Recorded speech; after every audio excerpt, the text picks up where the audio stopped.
You work remotely, as do, I believe, most of the staff at your company. Is that true? Everybody values freedom and the freedom of movement. So the entire company is remote. We have people living in like 37 different countries. The way how their work is organized, it's very clear, it's very concise, it's very transparent. Trust your gut. This is a good person. That's not their strength. Maybe move them over here. I could see her a perfect match for my team. So we just moved her. So recognizing the potential, how you can develop the people within the company instead of just firing and rehiring the others. It's very important to recognize the potential.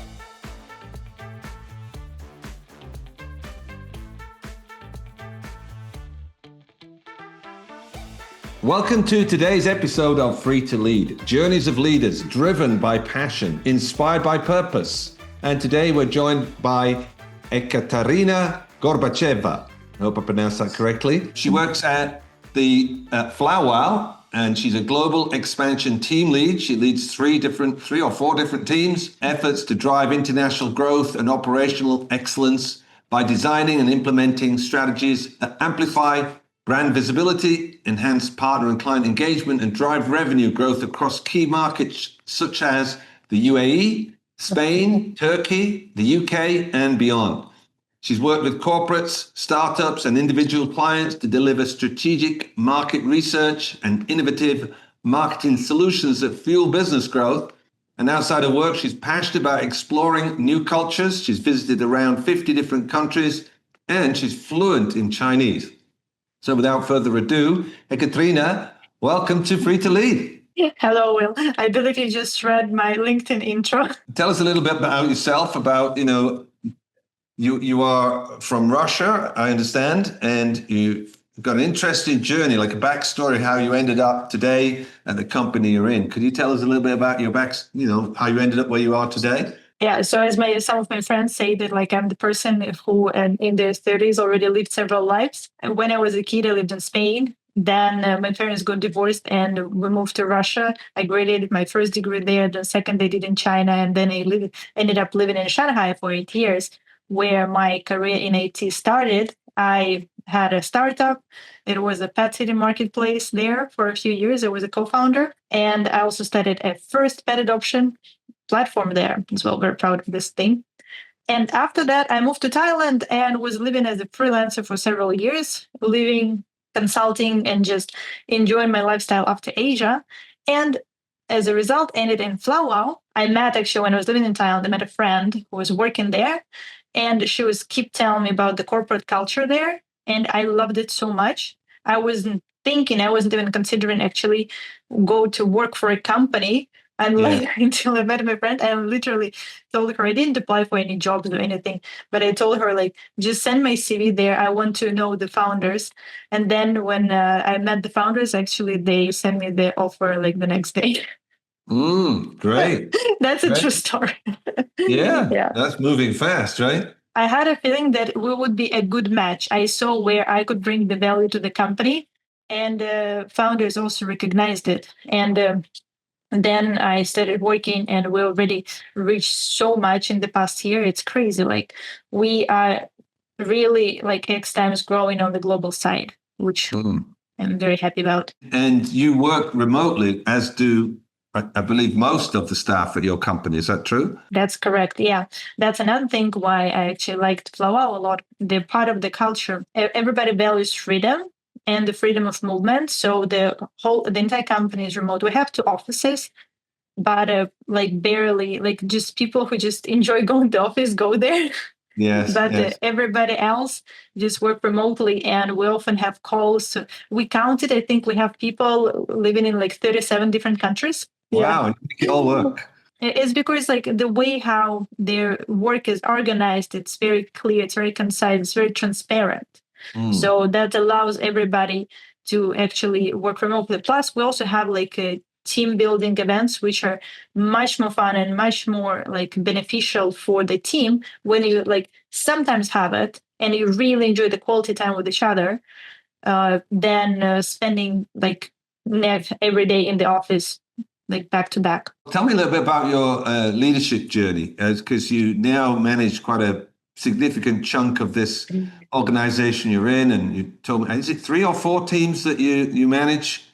Right now it's 3. Okay. Starting from August, it will be 4. Got it. Good. Yes. So we're expanding the partnership team.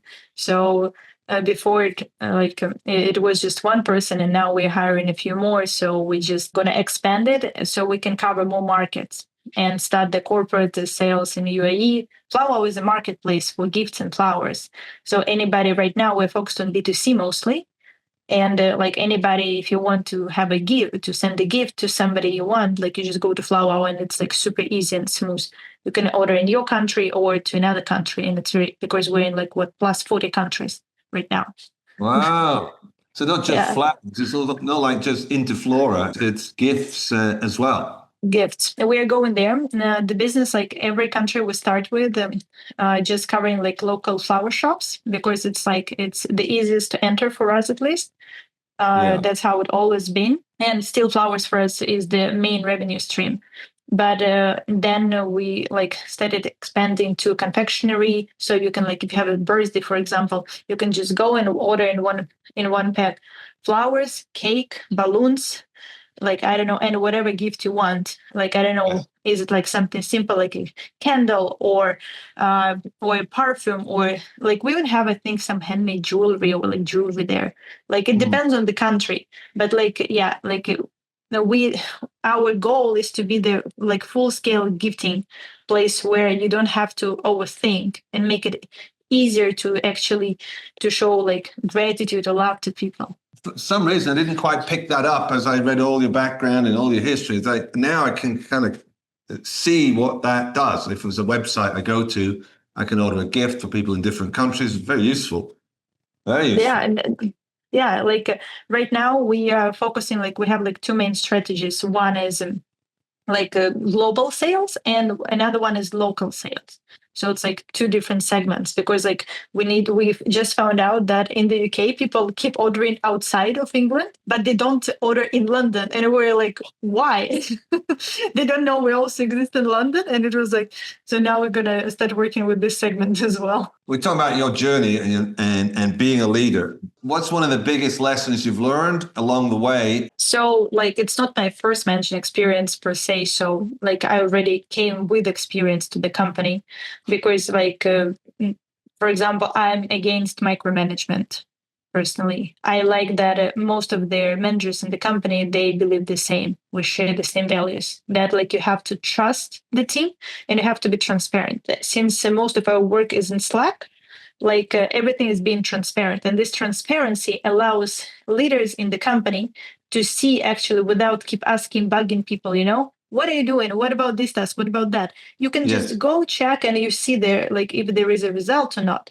So this result driven is not about what everybody is doing, every day by day, but just by showing it in the public space, basically, company public space. That makes it much easier.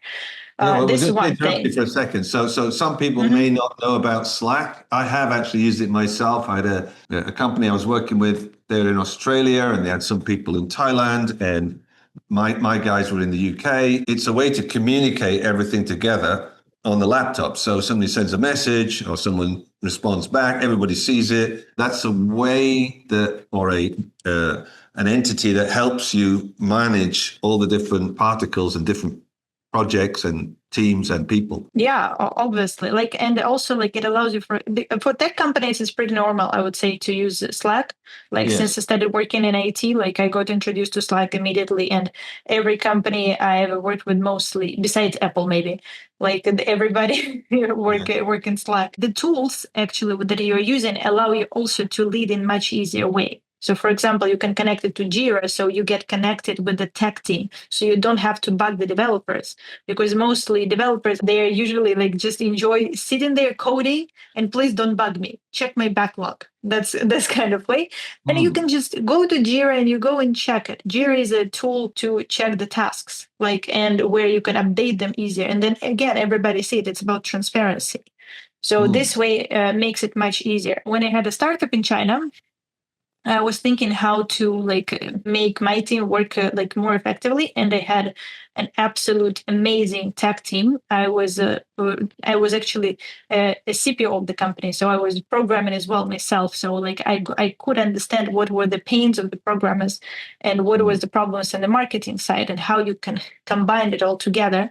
So back then I realized for myself that again, micromanagement is a no-go. And another thing, how you evaluate the task so you can actually make a full plan and full strategy, because you need to recognize the patterns of the people, like how they communicate. And once you get to know them, once you get to understand, you can evaluate, okay, some people often say, oh, it's just 2 days, multiply it by 10.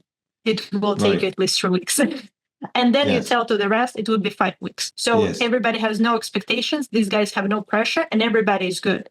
So this is like a lot about the communication. And if it gets done earlier, amazing. And it's not about lying. Like people literally believe that they can just do it quickly, but they might forget that they had another 10 things that were prioritized by other teams that need to get done. But when you are the leader, when you're leading the teams, you see it from the high up like a full complete map, like a picture. So then it's for you, it's much easier to see, okay, if we add it here, how it will move the other task there. Will it be more or less? Understanding people, understanding how they communicate and help them plan, that makes the work much more effective. My team, for example, always know they can bug me at any time. I will help them. Yes. If they need, we have a joke in my team that we don't have not our tasks. It's not about overworking, which is normal in China, for example, this Japan style, but it's about support. We have a very supportive environment. Like at least like within my teams, like everybody knows they can come to me and discuss anything. Like I was very happy when some of my teammates were just texting me, hey, like the other managers just texted me asking for the feedback. Like should they be honest here? But I already knew the situation. And I was very happy that they come to me directly. It means they trust me. And the trust, if you manage to build it, it makes work so much easier. And also another thing I believe is to trust your gut. For example, we are right now hiring one of the girls in our company who was working in a different team. I knew that she was. She enjoyed what she was doing, but she couldn't see herself there. So of course, it puts not the best feeling in the team when like you're not extra motivated to like go further. But I could see her a perfect match for my team. So we just moved her. So recognizing the potential, how you can develop the people within the company instead of just firing and rehiring the others. That also, I think, makes the environment in the company much better. People are sometimes moving so fast with what they're trying to accomplish, and if someone's not producing the results, they just get them out of the way and get someone who can. Not thinking, this is a good person, that's not their strength. Maybe move them over here. So having that overall picture and having 4 different teams can, I like the attention to detail, and the detail being people's performance and what they're able to, you can see that their strengths are and weaknesses are. Yeah, it's very important. It's very important to recognize the potential and to allow people to share their ideas. For example, but this is not just my leadership style. Like we have the channels in Slack where it's like ideas channels, and people just sometimes put there some like the most random stuff, and there is zero judgment. Like nobody would say like, "Oh, this is a stupid idea." No. Yes. And I really like it, and I like that like we discuss it. It's not just like our company. I noticed like once I started working in IT in 2017, before I worked in international trade and finance. So that was a huge shift for me. Say a bit more about that. What was it that, let's say, you didn't like in finance and trade, and that you did like, or was a breath of fresh air to you when you moved to IT? It was totally like in both finance, finance and international trade have one similar thing, that everything is built on connections. Simply, like the right people, you make money. That's it. And the networking is the key there. Of course, like it works for networking helps in many businesses, but in tech, like networking helps if you want to raise money, but it's again going to finance, you know?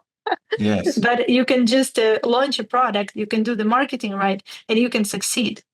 You don't Yeah. necessarily need to know this brother of the father who is like running this company for 30 years and go have lunch with him. It's unnecessary in tech, and there is no hierarchy. Like it's for example, like in when you're doing international business, I particularly, oh my god, this was the crazy stuff. I was selling Russian vodka in China for a year when I was a student. Yeah. Right. And I was in sales back then, and it was interesting experience, I must say. But oh my god, it was there was a lot of sexism. First of all, I was young. I was I was a girl. I was ignoring it. I was like, it doesn't exist. It doesn't exist. It's not a plan for me. But once I and in finance the same. In tech, there is I don't see it at all. Like Mm. in tech, it's very people are very neutral about like who you are, but they more care about what you do. They judge you by the results you're producing, like what kind of person you are, what like are you doing a great product or not. That's more interesting to discuss. So when I moved to tech and I found these people who were like-minded, who share the same values, and I was like, wow, was it possible? And my career actually was very fast in tech, like because Yes. I think when you share the same values, it's much easier to grow anywhere. Like if we talk about romantic relationships, it's the same, you know, when the people share the same values, it goes smoothly. Yes, exactly.